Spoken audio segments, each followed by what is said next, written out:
শীতের শুরু। আকাশে তুলো তুলো মেঘ, বাতাসে উৎসবের গন্ধ। চারদিকে আলো ঝলমল করছে, কারণ আজ কালীপূজা। পাড়ার সবাই ব্যস্ত, কেউ ফুল সাজাচ্ছে, কেউ মিষ্টি বানাচ্ছে, কেউ আবার আলো টানছে ছাদের ধারে। ছোট্ট রিয়া সেজেছে নতুন গোলাপি ফ্রক আর চুড়িতে।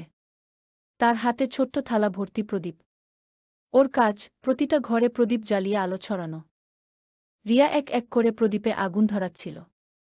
তখনই দূর থেকে দেখল রাস্তার কোণে এক বৃদ্ধা বসে আছে। তার পাশে ছেঁড়া চাদর, মাটিতে একটা ফাঁকা থালা। রিয়া থেমে গেল। বৃদ্ধার মুখে কেমন এক মলিন হাসি। ও জিজ্ঞেস করল, ঠাকুমা, আপনি একা বসে আছেন? কালীপূজার রাতে কেন প্রদীপ জ্বালান না? বৃদ্ধা মৃদু হেসে বললেন, বাবা, আমার মাটির প্রদীপ কেনার টাকাই তো নেই। তাই শুধু মায়ের নামটা নিয়ে মনে মনে ঘি। রিয়ার চোখে জল চলে এল। তার হাতে তখনও 2টা অতিরিক্ত প্রদীপ ছিল, যেগুলো সে নিজের জানালায় রাখবে ভেবেছিল। চুপি চুপি সে 2টি প্রদীপ বৃদ্ধার হাতে দিল। বলল, এই নিন ঠাকুমা, এখন আপনিও আলো জ্বালান। মা কালী নিশ্চয়ই খুশি হবেন ঘু। বৃদ্ধা কাপা হাতে প্রদীপ 2টো জ্বালালেন।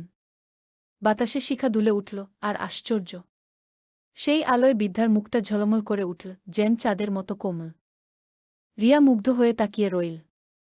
বৃদ্ধা হাত তুলে আশীর্বাদ করলেন, তুই মায়ের আশীর্বাদ পাস, মা তোর মনটা চাঁদের মতো রাখুক, আলোকিত আর নির্মল। রিয়া খুশি মনে বাড়ি ফিরে এল।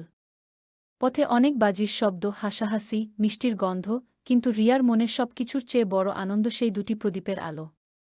বাড়িতে ঢুকে মা জিজ্ঞেস করলেন, রিয়া, তুই তো বলেছিলি জানালায় 2টো প্রদীপ রাখবি, কোথায় গেল?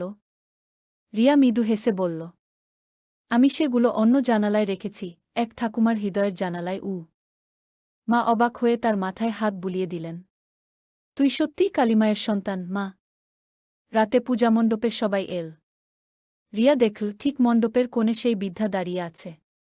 হাতে তার ছোট প্রদীপগুলো জ্বলছে আর চোখে অশ্রু জ্বলজ্বল করছে।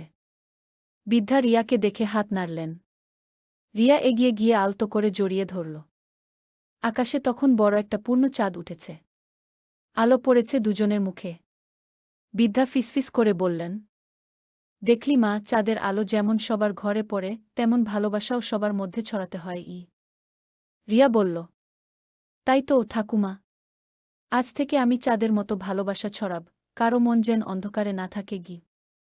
সেই রাত থেকে রিয়া ঠিক করল, প্রতি কালীপূজায় সে কিছু না কিছু অন্যদের সাথে ভাগ করে নেবে, কখনো মিষ্টি, কখনো ফুল, কখনো ভালোবাসা।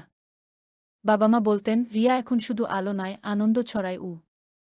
রিয়া হাসত। আকাশের দিকে তাকিয়ে বলত, কালীমা, আজ আমি তোমার মতোই আলো জ্বালাতে শিখেছি, ভালোবাসার আলো। রাতের শেষে যখন প্রদীপগুলো নিভে গেল, তখনও সেই 2টি ছোট প্রদীপ জ্বলছিল রাস্তার কোণে, বৃদ্ধার পাশে। সেই আলো যেন বলছিল, ভালোবাসা কখনো নিভে না, তা চাঁদের মতো চির জ্যোতির্ময়।